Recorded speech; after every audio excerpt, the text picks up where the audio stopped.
Hey, welcome. My name is Dr. Trevor U. Dennis, and we are glad to have you today. This is the ministry of Pillar of Faith, and today we're going to deal with V-Fear. You may not know what V-Fear is, but I'm sure you'll work it out. Father, in the name of Yahoshua, we want to thank you for all the people across the earth realm who are engaging with this teaching right now. Wherever they are, let it be an edification and an encouragement.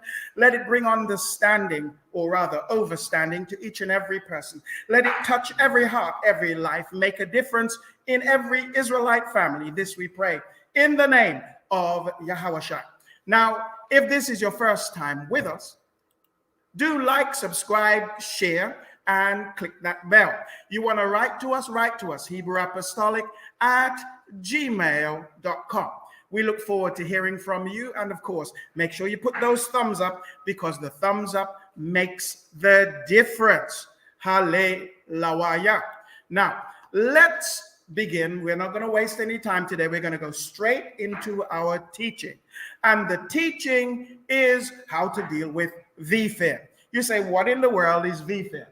Well, let me say that when we're dealing with V-Fear, we are dealing with the issues of the current. How do we deal with that? Well, my first thing is a disclaimer. The disclaimer is that the following information I will share today does not in any way constitute legal advice, but is for the purpose of education and entertainment only. So, listener beware, like they say, buyer beware, listener beware. First and foremost, Yahoshua, that's Jesus, for those of you who don't know him, goes around, and everywhere he goes, he says, fear not, fear not. Is that right? Fear not, all the time. So you ought not to be afraid. The current world system is set up to make people afraid, and through fear, control you. Victims are subject to victors. Debtors, or those who owe something, are subject to the lender, the Bible says. Slaves are subject to masters. The ignorant are subject to the learned. Ignorance of the law is no excuse. And of course, there are principles that cannot be neglected. Don't be afraid and don't be ignorant. That's what I'm really saying. Let's move on. There are two systems of law at work all at the same time. There's the law of the sea, and then there's the law of the land. Guess where the law of the sea comes from? Because the beast in Revelation is coming out of the sea, right? And the law of the land is the real law. But let's look at that. One is unlawful, the other one is lawful. One is public, the other one is private or pertaining to you. One is statutory, meaning that they have made up statutes, rules, judgments, etc., and they made it up as they went along. But the other one is common, all people have it, and is equitable. One is fictitious and is based on corporations. The other one is real and for real men and women. See, when the Bible was written, it was written for real men and women. It wasn't written for a corporation. The corporation, it didn't say to the corporation, thou shalt have no other powers. It didn't say to the corporations that thou shalt not lie. It was speaking to real people. Then there is one that is written in legalese, because the words that you think you understand, there's one word, understand. When the police come to your door, that is your car door, and knock on the window, one of the questions they ask you when they've spoken to you is, do you understand? Which means in legalese, do you stand under the authority of what I've said? And so unless you answer carefully, you end up in a situation where you find yourself in chains again. So legalese is a different language. There are three languages: plain English, legalese, and slang. And when you are in the law of the land, you speak plain English. You speak truth. That's why the Bible says, you shall know the truth, and the truth shall do what? Make you free. One is deceitful, the law of the sea, and the other one is in truth and honor. Thy word is truth. Now, let's move on. The beginning of the law of the sea, or the deceptive law, is based on the Phoenicians. They used to do trade in different places. And so the sea needed to have a rule. And the rules were written by the phonies. Does that ring a bell? Phony. Tells you straight away what you're dealing with. The Greeks then adopted it, and then the Romans adopted it and called it civil law. Then along came the Europeans, who are the Romans, and it slid straight in behind civil law and became known also as statute law, the rules and regulations. And there are well over 5,000 statutes, well over. There are thousands and thousands of rules and regulations everywhere you go. And these rules and regulations have one goal. We'll talk about that in a minute. But the Europeans then called it the law of commerce or the law of contract. And literally everything we do in life today is about contracting. They don't tell you this. This is not what they say, but it's all about contracts. Everything that comes out of your mouth is a contract. Everything you write down and agree to is a contract. So that's why the Bible says you must be careful what comes out of your mouth. Life and death are in the power of the tongue. Contract law. That's the most important thing. It doesn't matter what it is. It's all about contract. And I will show you. The core of its imposition. In 1302, one of the popes, I failed to remember his name at this time, wrote, you can always look it up because 1302 Unum Sanctum was given by one of the popes. And in this he says that he owns all land, all people, and all souls. Revelations chapter 18 verse 13 talks about the beast or the corrupt system that says it owns all souls. Then in 1666, from the Black history teachings we've been doing, this is a step forward. You get sestuke there. Now, what in the world is French doing in an English act? Well, what happened was that when the fire of London and the Great Plague had taken place all at the same time, this was their secret act written in French by the British in the Houses of Commons to cover taking away everything from everyone and making everyone a slave. They said everybody had been lost at sea, everyone was dead, and therefore the elites could own all of the property. And from that time till this, you may own the house on the land, but you don't own the land or what is under the land. In 1875, the UK decided to make something called the registration of births and deaths. As a matter of fact, they made births deaths and deaths deaths. But we won't go into that today. Enough for you to understand that in registering a child, you become the informant. In registering your child, the word child being legalese, your boy or your girl is what it really is. When you registered your child, you became a peer rent. In other words, you were renting that child. That child became a ward of court or owned by the courts or the system. And from that time on, you had no rights. That's why they could take away your child, because they own your child, because you gave your child to them. There are ways to get away from that, but that's not my subject today. Enough to know that in 1888, the first limited liability company was formed. But what they did was they linked birth certificates and limited liability companies together. And every individual became a person or a company. And in becoming a company, you have rights, obligations, etc., etc. But those rights can be taken from you. Those obligations can be imposed upon you. And so at that point, you became a debtor to the system, In 1933 in the USA, they also incorporated birth certificates. And from that time onwards, with that is linked a trust that they then securitized or monetized based on your signatures. And so you do not own what you should own because the system took it away from you. Am I making sense here? Okay.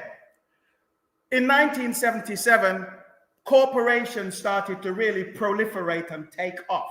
From then onwards, corporation is the main deal. And guess what corporations do? They have rules and regulations, and they have contracting as the way of relating to one another. You may say rules and regulations and contracting. Yeah, everything they do is based on contract. And if you don't master contracting, you will be taken advantage of at every turn. I just woke up to this. And as I woke up to it, I'm going to share it with you because you are our people and you deserve to know. Somebody say amen. Everyone is a company or a business. You ever heard take care of your business? That's what you got to learn to do. Take care of your business. The law assumes that everybody's an idiot. That everybody except the elites are idiots. I remember what they're dealing with is old law, real law. But they'll put on you all the rules and regulations. They don't pay tax. They don't pay fines. They don't get hung up on the policy officers because the policy officers know that something speaks. Hello? Something speak. The mechanism they use is these rules and regulations and codes and diktats. And now you will notice that certain governments are beginning to behave the same way. They're beginning to, and the workplaces are beginning to behave the same. Am I right or am I right? They have one goal, all of them, to make profit out of you by issuing fines, changing the rules and making you work harder as a slave and extracting every little bit out of you. And also, they have a secondary aim, to control you. They want you to behave in certain ways. Let's take the used to be that you could drive at 30 miles an hour. Remember that, Elder? but now, most places, they bring you down to 20 miles an hour. And they fine you if you go over that by a couple of miles an hour. 1 mile, 2 miles an hour, they fine you. Why? Profit. So if not enough people are being caught in a trap one way, they'll adjust the trap so that you remember when you used to get your unions and they were strong and could help you? Well, they made sure that they got rid of that so that you don't get the help that you could get or should get inside of their rules. I used to be one of them. But they want a transfer of wealth as well as to control you. The transfer of wealth must take place from them to you. How is it that the rich have gotten richer when nobody was really working? Transfer of wealth. When you pay your taxes, they claim the taxes you pay. Because they don't have to pay taxes based on the fact that they have expenses and they have this and they have that and the other. And then next thing you know, the system is paying them, whereas you are paying the system. Do you call that fair? I don't. There are laws that are entered into by agreement, both consciously and unconsciously. So you got to become really conscious. Otherwise, you end up doing joinder, which is mean that you have effectively made a contract, even though you didn't understand it, even though you didn't recognize it, even though it didn't enter into your mind that this was a contracting time. It's called joinder. That's the legal term. Joinder. Now, everything in life is based on offer and acceptance. Honey, will you marry me? Offer. Yes! Acceptance. The contract, however, in these people's world is both by consent or assent. Now, we can talk about that later, but let me just explain. Consent is when you said, yes! Assent is when you kept quiet. So is keeping quiet a good thing? No. It is not. Never, ever keep quiet. I'll show you how you should be in a moment. There are 4 doors in which contracting happens. Door number 1, full agreement. Yes. Door number 2, we'll come back to, conditional agreement. Door number 3, assent. So we've had full consent, partial consent. Now we have silence, which is assent. So silence is not golden. Silence is stupidity when it comes to contracting. Number 4, which is where y'all Israelites get caught out. It's called belligerence, argumentative behavior, or outright refusal. So us Israelites, we like to say, "Me nah do 'em." No, not me. And then we get, you heard them on the streets. I'm sure it's not you. You don't get like that, do you? No. You don't get worried and say, "I'm not doing it." You don't tell your employers that, do you? You don't tell the police that. You don't tell other people that, do you? "I'm not doing it." Well, if you do, from this day forward, tap on. Tap on. No more of that. Belligerence is your enemy. Yahushua teaches you over and over again that you should make peace with your adversary what? Quickly, as quickly as possible. Establish peace. Make your treaty. Don't fight. We ought not to fight except to defend ourselves. We have the inherent right to defend ourselves. Other than that, when it comes to words, we would always make peace. Does not the Bible say, as far as possible, live at peace with all men? How many men? All. Does that mean belligerent men? Yes. Does that mean argumentative men? Yes. Does that mean people who want to kill you or hurt you? Yes. As far as possible. It also says that the soft word breaketh the bone. In other words, speaking softly or speaking in peace does and has more effect and impact than getting angry.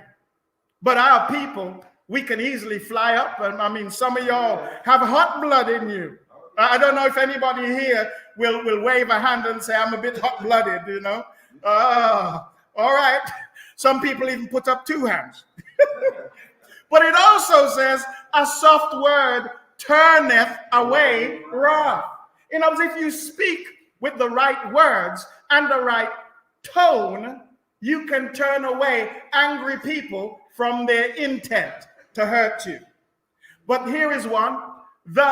Thy gentleness, says David, hath made me great. In other words, being gentle will transform you from being mediocre to being great. Anybody want to be great? But here's the problem.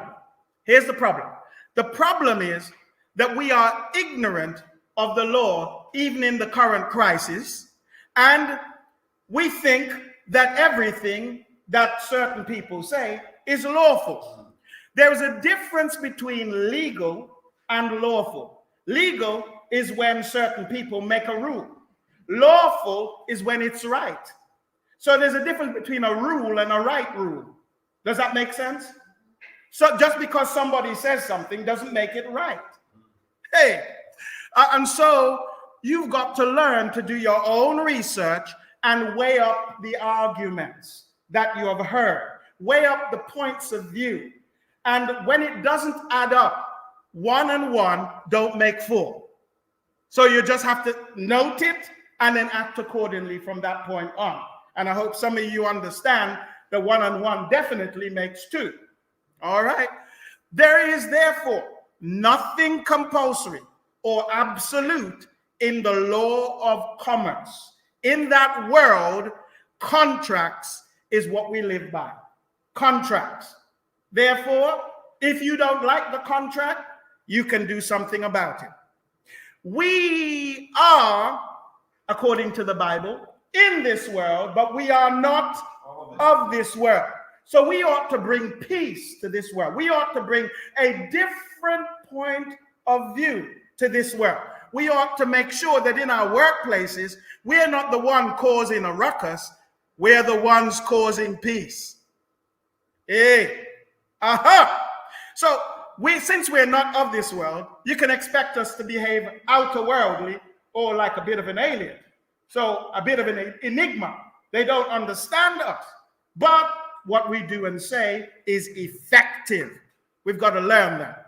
Everything, therefore, is totally, absolutely, primarily, without a doubt, negotiable. You used to hear that, didn't you? Everything is negotiable. Yeah. When they said that, you may not have understood it. But the reason why they say that is because the lawful activities are all negotiable. Everything. If it's not lawful, then it must be unlawful. And that's why they don't want to negotiate. But even in those situations, if you approach them rightly, you are able to negotiate. People can talk to those with a gun and talk them down to disarm them. It's possible. People can talk with those who intend to do harm and bring them down. That's what the soft word is all about. That's what speaking with the right spirit and attitude and choosing your words carefully is all about. Hallelujah. So there is an offer or there is a conditional acceptance. That's all I want you to get out of today. That for every offer, you must have conditional acceptance. Somebody say conditional acceptance. Conditional acceptance. Employers today are taking advantage of people. And what they're taking advantage of is your ignorance. In their desperation to comply and to get you to comply, the elites have invoked personal fear as their weapon. You need to refuse to surrender your Yah-given rights for privileges and penalties, because that's all you get. They give you a privilege today. You can have, an hour's lunch break. Tomorrow they're telling you it should be only half an hour. Does that happen to anyone? But you have rights. Yah-given rights. They're telling you have to work in a certain way. You have rights. You have to work 3 shifts, 12 hours. Well, unless you signed up for that, no, you don't. You have rights, but you have to know what your rights are. So what do you need to do about mandatory anything? Well, first and foremost, since we're governed by consent, the key is to beware what you consent to. Don't consent to everything just because people say that. Beware. And beware of the traps to get you to consent. So that thing that the policy officers say at your door when they knock your window, do you understand? Do you stand under my authority? Is a trap. And they say other things to try to get you to consent. And you've got to learn how to deal with that. Now, that's a matter for personal study. For those of you who are online, you need to study these things. How do I deal with this stuff? The number 2, you need to read your contracts. Read your contracts and become familiar with what's in your contract. And when you are being given a contract, learn to read it there and then and put lines through things, initial them, change them to what you want them to be. Don't accept them as they are. You don't have to. That's the beauty of this. Is you don't, just because it's written, don't mean you have to accept it the way it is. Just because they say it doesn't mean, but you have a commercial 72 hours to respond to every contract, whether implied or actual. So some people imply certain things, you clarify them. And some people make certain things real and write them down. You make sure you adjust them. Don't take them as they are. If you do not consent, you don't have to do it. That's the rule of mandatory. So mandatorily, we want everybody to be in the office at 7 o'clock in the morning. Well, if you don't agree with that, say you don't. But you have to say it in a certain way. We'll talk about that in a while. But the first thing is, thank you very much for that offer.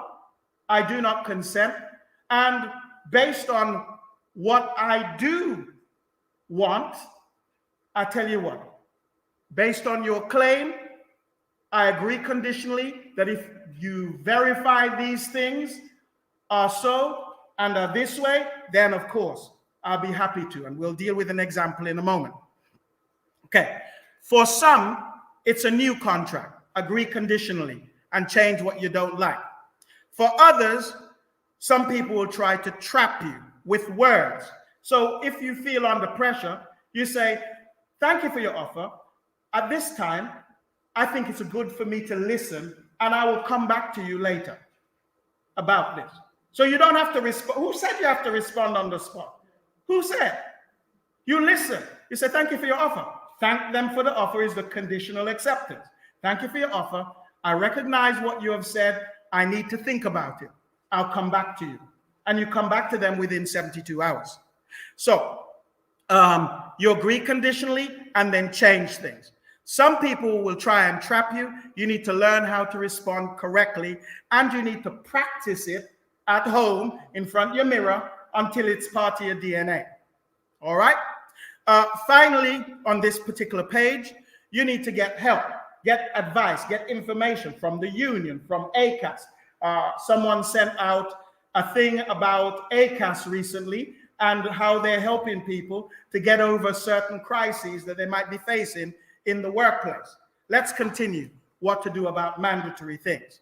You need to learn how to write your own notices, not letters, how to send official groups and people's notices that deal with issues that you are concerned about. And you need to learn how to word them with a little bit of legalese.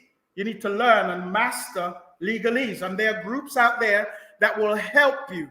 So for instance, one is solutionsempowerment.com. Solutions, plural, empowerment.com. Go to there and you will find a series of letters that will help you, notices that will help you, etc., to address specific issues that might be in your life.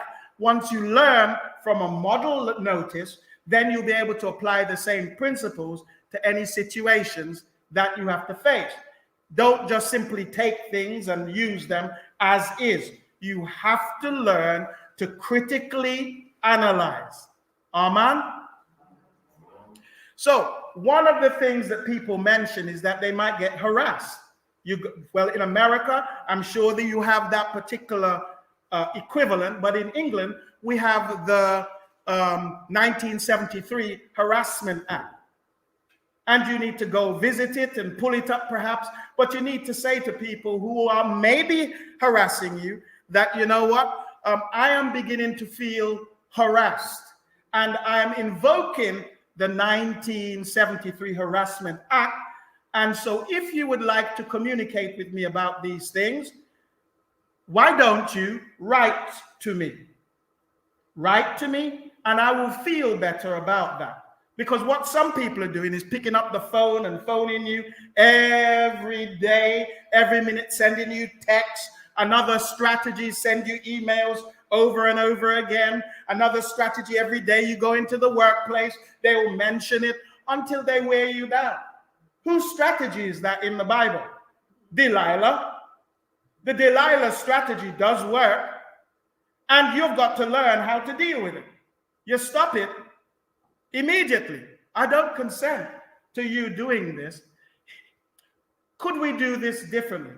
I accept that you have such and such a need, so why don't you write to me so and so and so? That way it will not be construed that it is harassment.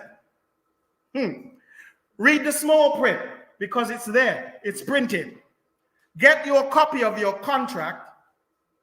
Make sure you get it, because different contracts contain different things. If you already signed your contract, then you need to become familiar with it, because you don't have to do work beyond your contract. If you do, it'll become your contract. Hello? Okay. So get a copy of every contract you enter into. It don't matter who makes a contract with you. And they write, can I have that in writing, please? Let them send it to you. So let's take driving. there's a contract with the driving. Did you know DVLA makes a contract? You need to make sure you get, can I have a copy of that? Say, what for? For my business. I need to keep a copy for my business. And whatever it is, get a contract. Your workplace, get a contract. You go buy something, there's a contract with it. You need to get a contract. Because when you start keeping track of all the contracts you're making, and you have a nice little file that says contract, what then happens is that contract will help you whenever you have a problem, because you can refer to the contract that you agreed to. And if you didn't like it, soon as you get it, within 72 hours, start crossing out stuff and sending it back and saying a counter offer. All right. Open your mail. Some of you are afraid to open your mail. Some of you don't like opening your mail. You don't like opening even your email because you're afraid. Well, with this tool of conditional acceptance, you no longer have to be fearful, because that's what it creates, isn't it? Is it a bill? Is it a debt? All you do is open it. And when you open it and you don't like it, you write to that. That's an offer. Make a counter offer. It says you owe X amount. You say, thank you very much for your offer. And then you conditionally, can you explain certain things? I'll show you what that is in a moment. Conditionally, these are the things I need to be clear about. Some of them they can't answer. And when they can't answer them, after you've sent them 3 notices, they become responsible if you word your notices correctly.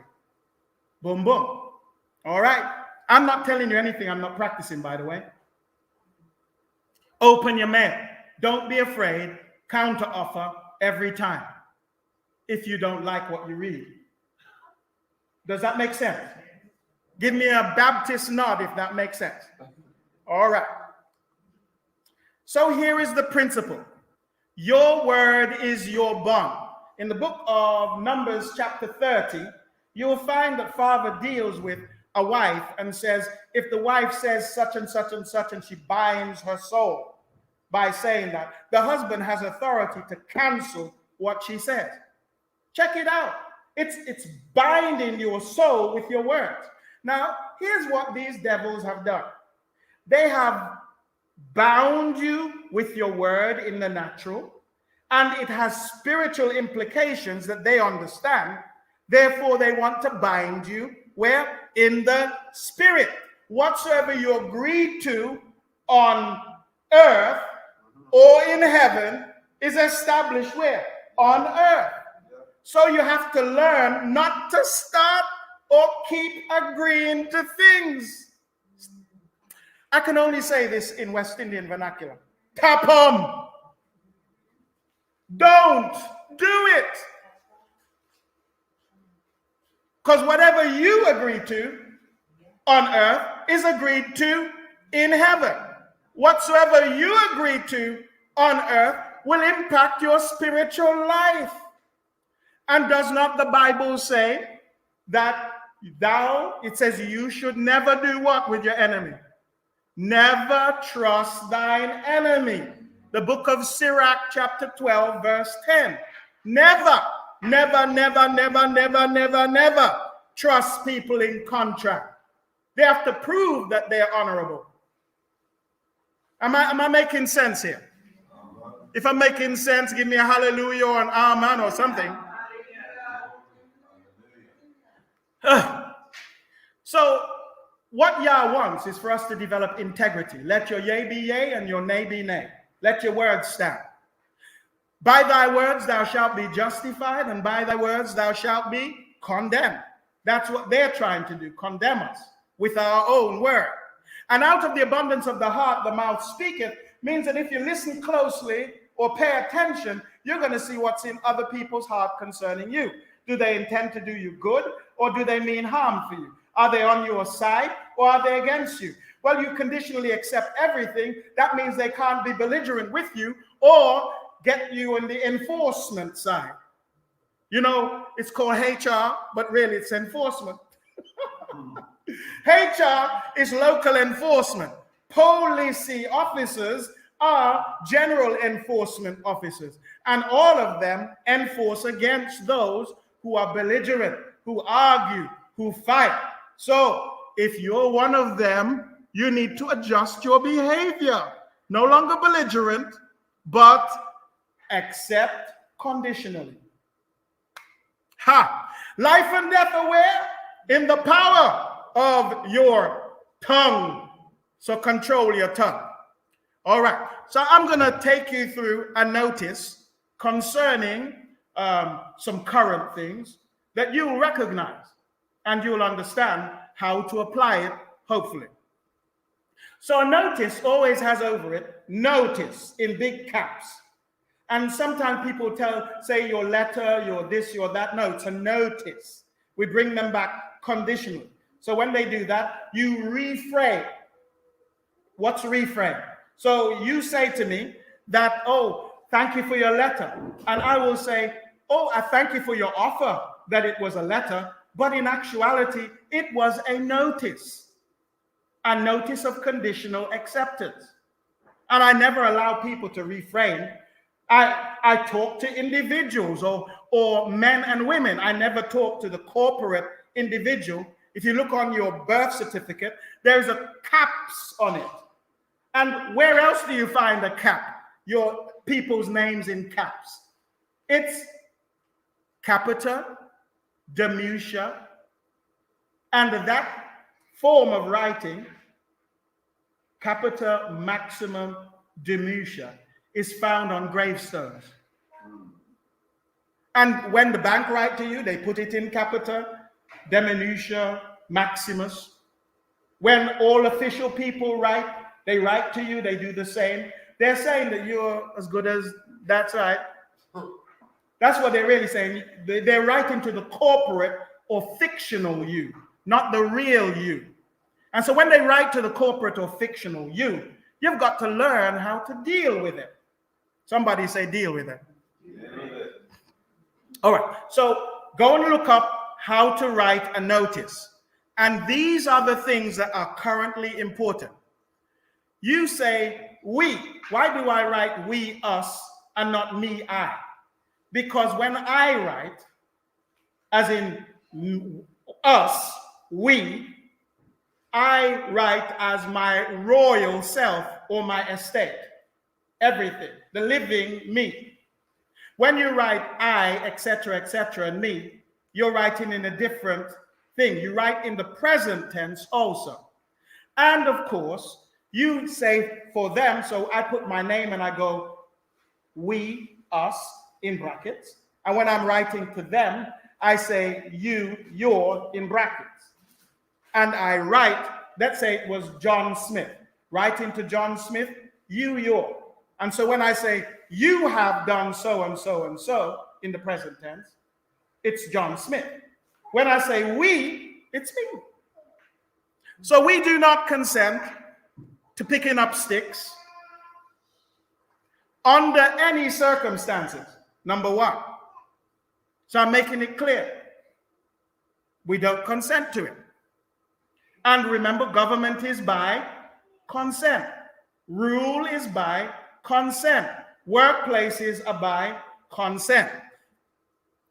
And it should be we. And we object to this offer as an infringement of our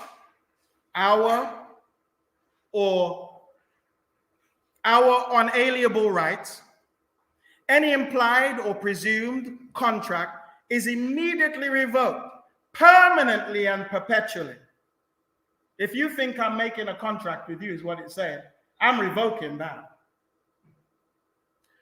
Number 4, we will conditionally agree to accept a stick, whether it's a big stick or a little stick, is not important, on the basis that you first provide us with evidence on proof of claim, these are the legal words, on proof of claim that this stick is A, tested. No, people don't generally test their walking sticks, do they? They definitely haven't tested the stick that I'm holding. B, it's validated to be safe. C, that you personally, in my workplace, have got a stick like that. And number 4, and that you accept full and complete liability for all and any illness and any other harmful and damaging effects to my mind or body, including and not limited to everything else and death.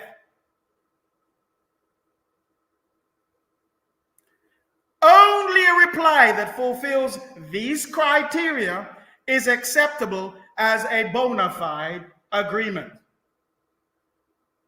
Now, let's go back here. Where did I switch to conditional acceptance? You can start with it, and it can even be in what you're saying, but it must be conditional acceptance. Isn't it point 4? We will conditionally agree to accept that I should have a walking stick as long as you can verify that it fits these criteria. Am I making sense, folks? All right. So you must learn conditional acceptance. Practice conditional acceptance. And conditional acceptance means that you accept, but here are the conditions. Let's summarize. In summary, the law is not what you think. It's not what they pretend it to be. What they call real law is actually statute law. And statute law is not what real law is. Real law is do no harm, injury, loss, and make sure you honor your contracts or be with integrity and keep the peace. That's real law. And according to Paul, Romans chapter 2, the law of Yah is written on your hearts to do those things. In fact, when the law is summarized, it's make sure you love the Most High with all your heart, soul, mind, and strength, and love your neighbor, or do no harm, loss, injury, etc. to your neighbor. So real law is that you must serve the Most High, you must worship the Most High, which everybody on planet Earth is breaking, because we are not doing it with all of our heart, soul, mind, and strength. And the other bit, it's in everybody also to not do. And you want to tell me people don't know it's wrong to lie? They know it because it's in their hearts. They know it's bad to steal. They know they should not cause harm and injury. They know they should keep their word. Am I right or am I right?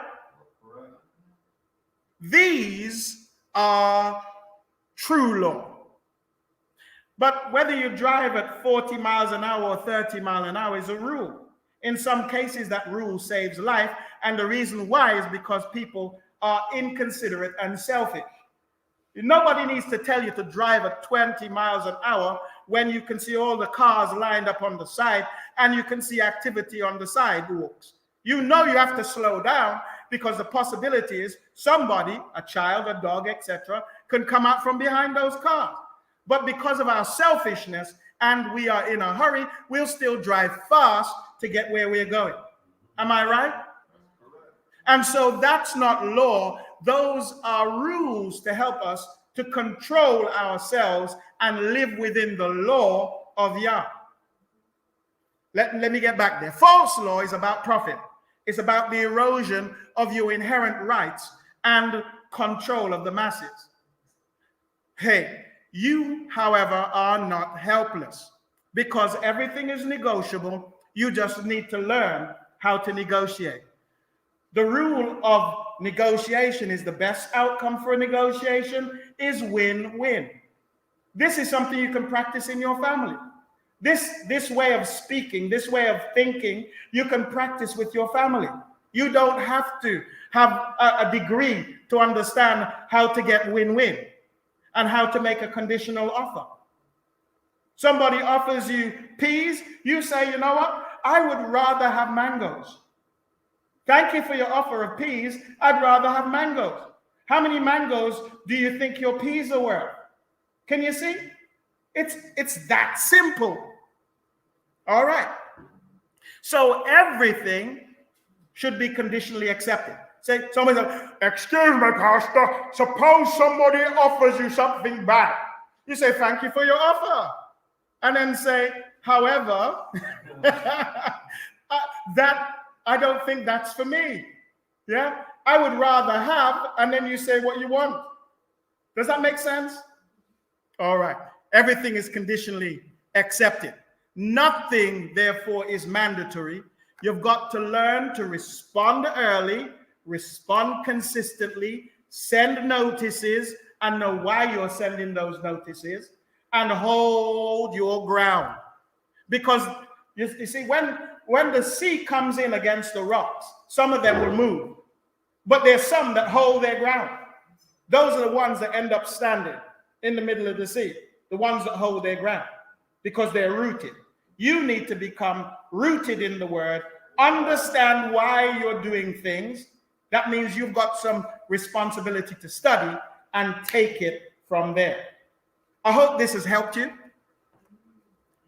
If you are online and you would like to ask any questions, write me, Hebrew-Apostolic@gmail.com. Remember to like, subscribe, share, and click that bell. We certainly do appreciate you, and we thank y'all for your time that you've put into this study. Make sure you remember that it's not about what your mama said, your daddy said, your uncle said, your cousin said. You have got to know Yah for yourself and understand how to speak to bring peace. This has been the ministry of